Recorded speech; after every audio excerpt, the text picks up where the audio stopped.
Interview and job search strategies that work. Recently, one of my relatives asked me how to get a job overseas. What do I need to do, right? And, I was obviously asked, well, because I didn't know, do you have a degree? No, you don't. Okay, well, that leaves out some jobs, right? Because some companies overseas want you to have a degree. What other skill sets do you have? IT. So I said, okay, well, that's a good start. Okay. So I suggested that they get a job in the Middle East, like Qatar or UAE, maybe Kuwait, one of those three, even Germany. And I lean more towards more towards the Middle East than anywhere else.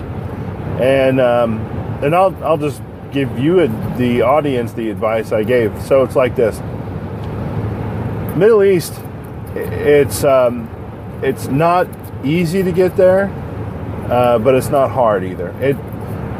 If you take your hand wherever you are now, take your hand, your two hands, and just make them wide. I don't know, 3 feet apart, 2 feet apart, something like that. Just take your hands and 2 feet apart, and that's your competition essentially right now, wherever you're at. That's your competition. So you represent in between your two hands. You're in there somewhere, right? So in the Middle East, you take your hands and you move them together closer, maybe a foot apart at the most, maybe 6 inches apart, right? That's your competition overseas right now, by the way.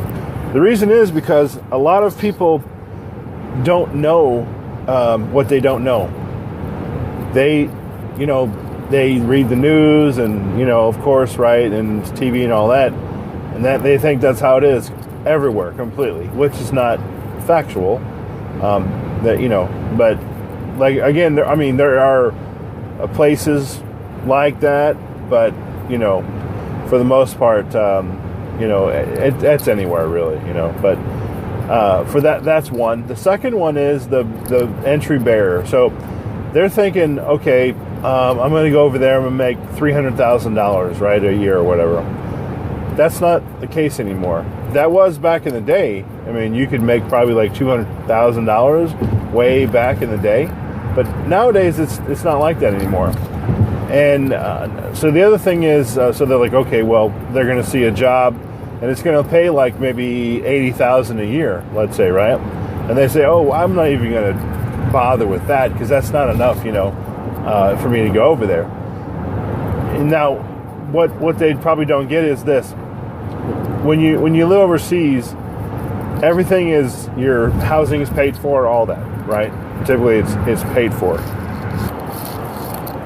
Also, you're tax-free up to like $90,000 or $95,000. Well, I don't know what it is nowadays, but you're tax-free, meaning. So just to clarify that, right? Let's say you get there September 1st of this year, or let's say September 1st, right? You get in overseas. Okay, so that your year starts that date. As long as you don't come back into the States and live more than 35 days, so you have to be out of the States at least 365 less 35 days. You can only be in the States 35 days or less for your exempt status, basically, for that tax, that money. So let's say it's $90,000, right? September 1st, you go there, you make $90K, and you come back September, 5th or whatever, something like that, of the next year. As long as you weren't in the States for more than 35 days in that year, then that is considered tax-free. And so if you think about this, right, your pool of people, right, that are overseas now, a lot of them are over there for 5, 10 plus years already. Some of them longer than that, because they like the lifestyle, they want to live there, etc. So what a recruiter's looking for is this: an open mind. So your willingness to actually want to go there, that's the very first step right there. Very first step is you have a willingness to want to go there. I want to go there. I want to work there, right? The second thing is a skill set. And of course, I'm going to talk about IT, right? Because I'm IT myself. So I said IT, Okay, now IT. Let's talk about IT a little bit, right? So the folks here in the States, a lot of IT people here don't, they don't want to go overseas, or they don't have they don't have certifications, and they just don't have a willingness to go, right? So use that for your benefit. Exactly. So what certifications do they need over there? Well, I'll tell you which ones they need. You can have the Security Plus, now, mind you, I'm talking about government contracts, by the way. I'm not talking about the civilian sector. When I talk about overseas, I just want to clarify that one. So how do you get a job overseas as a government contractor, right? You need a Security Plus in IT. You got to have a Security Plus no matter what, right? So here's a simple solution, right? I've seen a lot of people, there's actually people I know who are, their company told them they need to get the Security Plus or they won't have a job. So what do? They go out and buy a book. I actually saw the book. I said, okay, interesting. And that's the wrong way to do it. If I may humbly say that to everyone listening, that's definitely the wrong way to do it. Because the companies overseas, they're just looking to check a box, When you have a Security Plus, you're checking a box for them. Oh, qualified. Okay, good. Okay. Now your competition is less because the other person who has more experience than you, let's just go with us, a hypothetical, right? So help desk administrator, right? Help desk administrator overseas. Let's say Qatar, for instance, right? Okay, let's do that. So here in the States, a help desk is like $15 an hour, maybe 15 to say 20, right? $20 an hour. What is that? So high end is like 40K, right? That's here. And overseas, say Qatar, that's probably like $60,000 or maybe $65,000 a year. And you're working 40 hours a week, I think, roughly. You have your own apartment, basically. The company pays for you. You have access to a company car. You don't necessarily have your own car, but you have access to the company car. And, you have access, of course, to whatever base you work on, at the time. And so the company's like, okay, help desk person who has 5 years experience, help desk in the States, they no Security Plus. Help desk person in the States has 6 months experience, help desk, but they have a Security Plus. 1,000% they're going to take the person who has Security Plus. 1,000% because they check a box. Done. Okay, don't have to worry about that, right? Done. The other thing to consider is clearance. So you need a clearance a lot of times you need a clearance to work overseas. So now maybe I've piqued your interest a little bit and you want to know more about this, right? So you're thinking, well, how do I get a job? What do I do? Come on, I need you to tell me how I need to get these jobs, right? So a couple of different websites I recommend myself, right, to everybody is, let's see, clearancejobs.com. That's one. Militaryhire.com. Of course, dice.com.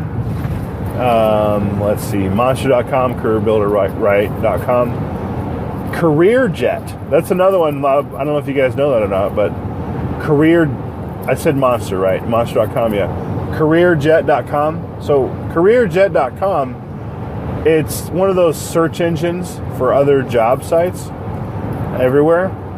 And so what I do, if I'm looking for a job overseas, for instance, right, is I look at the job. I usually search by country, right? And then I do keyword like security plus, sec plus, right? Or I just do like Microsoft or something like that. And then I'll just kind of find LinkedIn. I go find who I find who the company is first of all, right? And then I try to find some recruiters who work for the company, so I can start chatting with them a little bit. Middle East in general, like Dubai, Qatar, Kuwait, Lebanon, right? Turkey, Oman, Yemen, Saudi Arabia, right? Egypt. All of them have McDonald's, Dairy Queen, Wendy's, all that stuff. Shops, malls, everything, right? So there's no big deal for that one deal. But what you're looking for, what I look for is what's the cost of living? Like if I'm living off base, how much am I going to pay? What's the salary? What's the salary, right? By the way, right? And what also the strategy is this, right? It could also be a different strategy. So,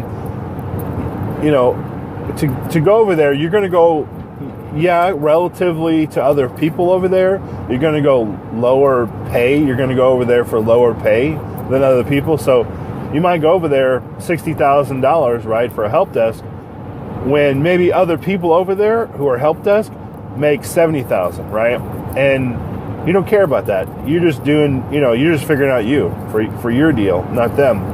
And so you go over there with kind of the mindset of making yourself better to come back overseas. To come back to the States at a higher job. So that means, for instance, like getting another certification, maybe even staying there and getting another job, in another company, or getting so you may go from help desk sysadmin to senior sysadmin. You could do that there. Really you could, because think about this, right? You're overseas. You work for a company already. They know who you are. Okay. So you get some certs, and okay, this job comes open, right? As a systems admin, let's say, and it makes like $80K, Oh, okay, you made 60, now you're making 80. Because they're most likely going to hire you. Because what happens is they don't have to come back to anybody from the stateside and say, hey, we're looking for somebody, do you guys want anything? And the chances are a sysadmin in the States is going to want more money anyway than 80K. And so, that's the benefit of going overseas and staying overseas for more than 1 year. Also, a lot of people probably want, I don't know if, because I told my relative, I said, okay, when you go overseas, you can travel anywhere. Like, for instance, you're in Qatar, right? So from Qatar, it's 12 hours from Atlanta, I think, right? To Qatar, Doha, Qatar. And from Doha, it's like an hour's plane ride to Dubai, UAE, right? And you guys probably know Dubai, how on the news, it's the world's largest building. I think it's the Burj Dubai or Burj Arab, one of those two. Yeah, I think it's Burj Al Arab, I think it is. Is that right? Yeah, I think so. At any rate, nevertheless, no, that's the hotel. I think it's the Burj Dubai. Yeah, right. So anyway, they have fancy cars, of course, Porsches, Lamborghinis, Bentleys, Maserati, Bugatti, all that, everything, right? And because Dubai is a hub, by the way. Dubai is like the New York of, it's the second New York, right? Or the second Hong Kong, basically, right? And everybody goes to Dubai, by the way. If you're worried about alcohol, consuming alcohol, right? No, there are countries in the area they don't have alcohol. You can get alcohol in Bahrain, Qatar, UAE. That's pretty much it, right? Now, let's see, Qatar. So from Qatar, it's like, what is it? I think it's 2 hours. I want to say it's like 2 hours. or 4 hours, I forget. But when I went from Qatar, I went to Bombay, so I forget how long it was, but it's a short distance, right, by the way, to Bombay, to Delhi, to Maldives Islands, right, to Sri Lanka if you want to go to Sri Lanka, to Thailand if you want to go to Thailand, if you want to go to the Philippines, Singapore. It's, literally like, 5 or 6 hours max, right, to those locations. And why do I might tell you, though, right, about India a little bit, right? So the reason, so India, why I went to India, right? So to get certifications, this kind of leads into this whole thing here. India is actually a lot, like, when I say a lot, I mean like way, way, way cheaper to take your IT training, basically, right? If you say, for instance, you go to Qatar, you want a help desk, right? You want sysadmin, but you're not a person who can self-study for any reason, right? Let's say, right? So you can go to Delhi, you can go to Koenig Solutions. I've been there, and that's costly, by the way. They're costlier. They put you up in a hotel, right, in Delhi there, and that I don't know how much that is, but you can look on I'll put the website on the show notes, by the way. And comparable to that, to like CED Solutions in Atlanta. So there, I think I'll put a website to their, a link to their training as well. So roughly, like, I know, like CCNA, for instance, right, Cisco Certified Network Associate. In CD Solution, I think it's like 2,000, 3,000, something like that, and it's a week long. In Koenig, it might be 1,000, I think, or 2,000. I think it's 1,000, right? Now in Bombay, and there's many places in Bombay, by the way, it's probably like $600, $800, something like that. And these are, those, it's because they cater to Indian people. That's why it's a lot less. You don't get the certification, you just get the knowledge, right? And of course, it's in English, right? Indian people can speak English. Don't think for a second that they can't.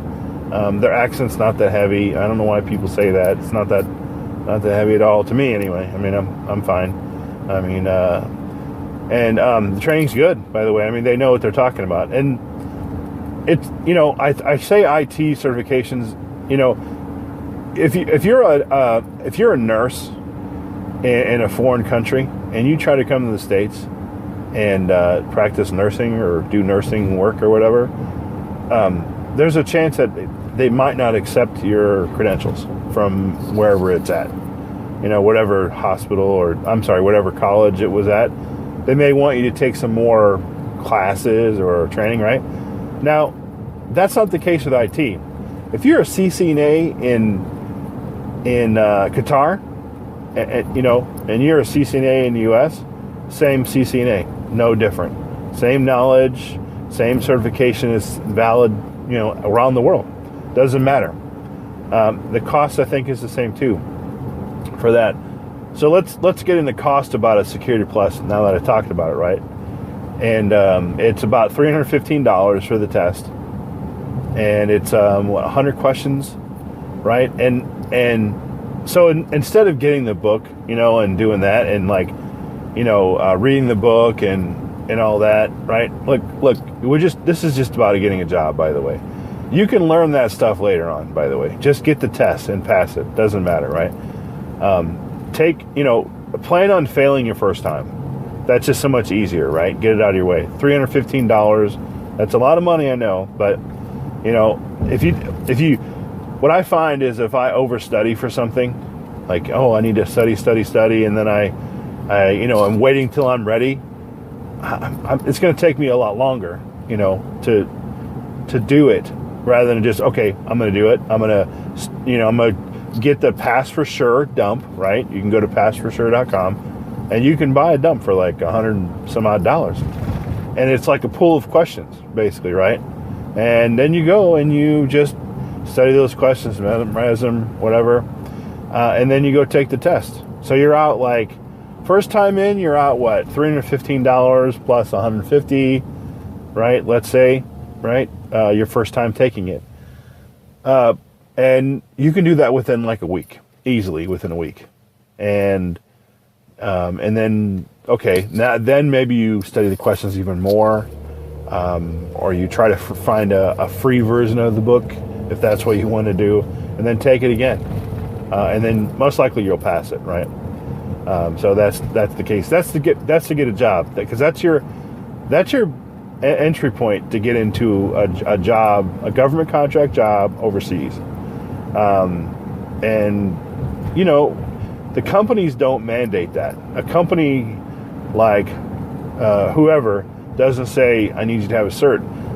The U.S. government says, no, you need to have those people have that cert.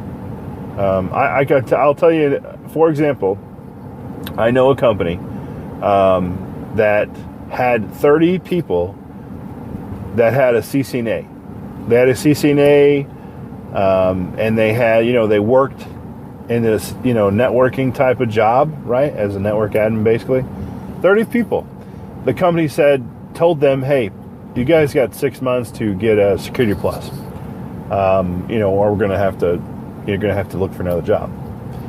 And the people are like, oh yeah. And I know some of these people. That's just what I'm saying. That's not, yeah, sure, whatever, yeah, sure. So, okay, time came, right? They didn't have Security Plus. Guess what happened? The ones that did not have Security Plus, get out. Now, these are people who knew the environment, by the way. They knew the environment. They'd worked there several years. They know the ins and outs. They know the keys to the kingdom, basically. They know how everything works. They're very valuable, right? And, they have a certification, CCNA, but they don't have that elusive Security Plus. What did the company do? Bye. See you later. So that actually, that's just one example, by the way. And that was stateside. That wasn't overseas. And the good part is, like, take advantage of your opportunity and when you have it.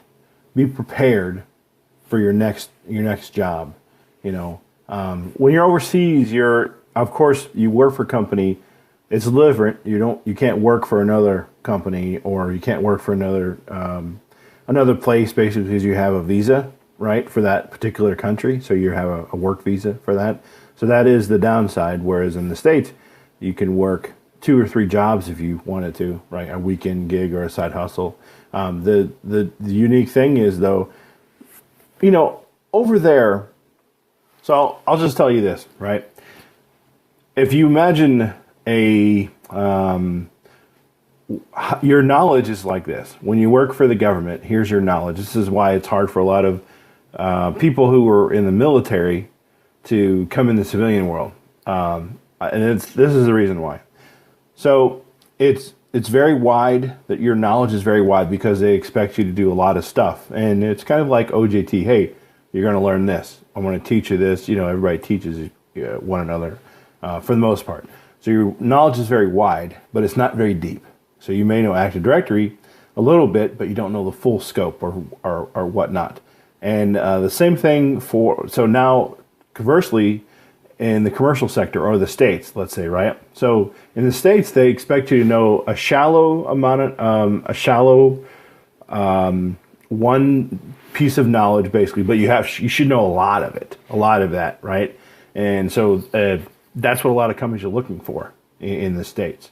And it's unfortunate because, here you are, you know all these things, but they want you to be specialized in a certain area, which is not always the case. I always tell people, what is going to happen is on your resume, you know a lot of stuff, but just go ahead and only tell the small amount of knowledge that you know about. That way they don't ask you, because what happens is, if you know all these things, a little bit about a lot of things, they what they do is they critique you on it. They really critique you on your knowledge, versus you just put a little bit of stuff on your resume, and it's very specific to the job, and they're just going to talk to you about that. I've tried both. I've had success with both, right?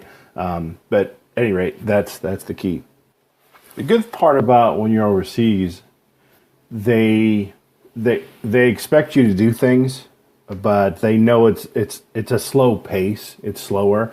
So I would say when you're overseas, your knowledge level is probably, I'd say, 1 to 3, maybe 1 to 2 years behind the stateside, the commercial environment, right? Because they move so slowly, and it's not as fluid, it's not as fast as what you would expect from some companies. Because it's all, the government is the one buying the stuff, right? And if it's not broken, they're not gonna fix it. So they're not gonna spend the money and all those things.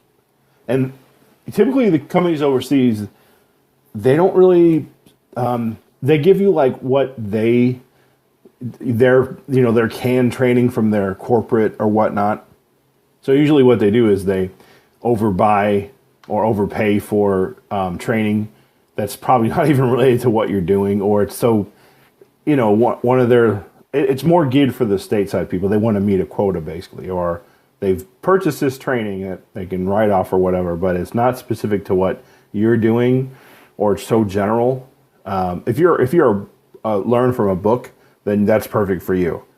But if you're a hands-on type person, definitely being overseas is something, because again, you can go to these other countries and learn, or you can just you're not doing anything anyway. You're overseas. You're in Qatar. Let's say it's a weekend. You're not going anywhere anyway. You don't have a second job. Maybe you're just like with your thoughts or whatever. Your internet, and you just like learn, and it's basically just a chance for you to teach yourself, right? Essentially. And the thing about overseas is everybody's a family over there. So a lot of the things that happen in the States don't happen over there. Everybody is really close together. So the likelihood is your coworkers want to teach you, or you want to teach each other, or you want to train, or you want to get better in a certain field. So that is the benefit of working overseas. So in the show notes, I'm going to put a couple, like I said, URLs, websites, whatnot, to how to get a job, or not how to get a job, but you can search for jobs overseas. So I'd like to thank everybody for listening to this podcast, and have a great day.